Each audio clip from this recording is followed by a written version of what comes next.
Mais pourquoi Ryan Cherki n'est pas sélectionné en équipe de France? C'est quasiment inexplicable, mais on va essayer de comprendre pourquoi Didier Deschamps ne le prend pas. Ça y est, les Bleus sont qualifiés pour la demi-finale de la Ligue des Nations en sortant la Croatie avec une belle revanche. 2-0 pour les Croates à l'aller et 2-0 pour l'équipe de France au retour. Mais on a quand même constaté au match aller qu'il manquait un vrai meneur de jeu. Alors Michael Olise l'a très bien fait lors du match retour, mais c'est pas vraiment son poste de prédilection. Maintenant Cherki joue toujours chez les espoirs et est courtisé par deux autres pays. Ça me semble compliqué de voir l'avenir de l'équipe de France avec lui dans nos rangs. Le Lyonnais dans une forme olympique et encore plus maintenant que Fonseca est arrivé. Alors oui, dans ma vidéo sur l'AC Milan, c'était un peu compliqué. Mais là pour le coup, Paulo Fonseca fait un travail merveilleux à Lyon. On peut voir ses stats sur la saison, un total de 8 buts et 18 passes décisives, ce qui fait de lui le meilleur passeur de Ligue 1 et meilleur passeur d'Europa League. Et il est même le troisième meilleur passeur d'Europe. Maintenant j'ai tendance à lire beaucoup de choses sur lui qui sont pour moi totalement fausses, comme par exemple le fait qu'il serait trop individualiste. Bah là je viens de vous prouver que c'est pas le cas. Certains pensent que c'est un peu un Ben Arfa, un peu trop perso, qui est très fort dans l'élimination du dribble, tout ça. Mais Cherki est un joueur beaucoup plus abouti, beaucoup plus mature. Et cette saison, il a atteint un plein de maturité. Il a la maturité d'un joueur de 25-26 ans, c'est fou. J'avais du mal avec lui la saison dernière, mais là, je suis complètement fan du joueur. Il y a aussi la comparaison avec Désiré Doué que je comprends pas du tout, parce que Cherki est largement meilleur. Doué est plus jeune, mais si on parle de l'instant présent, c'est Cherki qui doit être devant. Alors, c'est pas forcément le même poste, mais faut admettre que Cherki est un joueur bien plus fort. Doué, il est très fort, et j'en ai même parlé dans ma dernière vidéo. Mais j'ai l'impression que certains, et surtout les Parisiens, s'extasent à la moindre action. Même quand il met son tir au but contre la Croatie, sur les réseaux, ça s'enflamme et tout. On dirait il a mis un coup franc aux 25 mètres. Maintenant, Deschamps a répondu sur la non-sélection de Cherki. On va voir ses arguments et on va les analyser. Je pense que c'est clairement la pire réponse possible. Alors, on va lire ça ensemble.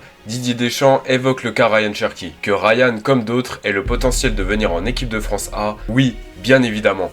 Il y a du monde, à lui de confirmer. Mais confirmer quoi, Dédé? Tu veux qu'il fasse quoi de plus? Il met énormément de passes décisives, toi qui as besoin d'un meneur de jeu qui ne sait pas jouer en double pointe. Mais la vérité, elle est là, il faut la dire. Quand c'est le PSG, il prend tous les joueurs qu'il veut. Quand c'est un milieu qui fait 3 bons matchs à Marseille, il le prend. Mais quand c'est un Lyonnais, c'est juste impossible pour lui. Je suis pas Lyonnais, mais il a la haine contre eux, c'est pas possible. Tu prends Guendouzi, il a jamais fait 3 bonnes minutes en équipe de France. Et tu prends même pas Tolisso, qui est l'un des meilleurs milieux de Ligue 1 cette saison, et qui est de nouveau dans une très grande forme. Et pour revenir à Cherki, en plus de ça, il a une très bonne mentalité. Lors des JO, quand Thierry Henry l'avait mis sur le banc au profit de Michael Olise, il a pris sur lui, il a mis son ego de côté, et il a continué à mettre la bonne ambiance. Deschamps a toujours été très strict avec les écarts de comportement, et je trouve ça totalement normal. Mais là, pour le coup, il y a rien à redire, c'est un joueur exemplaire. Mais du coup, quelle suite pour Ryan Cherki? Il a actuellement 21 ans, et bientôt l'équipe de France Espoir, ce sera fini pour lui. D'ailleurs, je ne vous ai même pas parlé de ses performances, notamment celle contre l'Angleterre qui a été exceptionnelle. Il faut savoir que Deschamps sera en place jusqu'à la Coupe du Monde 2026, il va la faire et ensuite il va partir. Le successeur sera Zinedine Zidane évidemment, donc il reste à Cherki 3 possibilités, soit il attend l'arrivée de Zidane et il joue pas la Coupe du Monde 2026, soit il joue pour son pays d'origine l'Algérie, qui reste sur des performances mitigées, mais qui peut bien se relancer avec un bon vivier, ou soit l'équipe d'Italie. Il faut savoir qu'il a des origines italiennes et il peut représenter la squadra azzurra. Le sélectionneur Luciano Spalletti le veut absolument et à mon avis c'est pour une place de titulaire. Et subjectivement, en tant que franco-italien, je serais évidemment pour la première et la dernière option. Surtout que l'Italie joue quand même pas mal de fois avec un 10, mais la France aussi, comme je l'ai expliqué, et comme Griezmann l'était à l'époque. Et pour revenir au club, l'Olympique Lyonnais est tout à fait capable d'aller chercher une place européenne pour la saison prochaine, mais aussi de faire un beau parcours en Europa League, ça c'est à voir aussi. Après, il va peut-être quitter l'OL cet été. En tout cas, Fonseca l'a rendu encore plus fort, malgré sa suspension, Lyon revient très bien, et on va très prochainement voir son choix pour la sélection. Et voilà, c'est la fin de cette petite vidéo, merci de l'avoir regardé. Dites-moi ce que vous en pensez en commentaire de la situation. Quel choix va-t-il faire selon vous et quel choix il doit faire? N'hésitez pas à vous abonner, liker, allez voir les autres vidéos. Et moi je vous dis ciao tout le monde.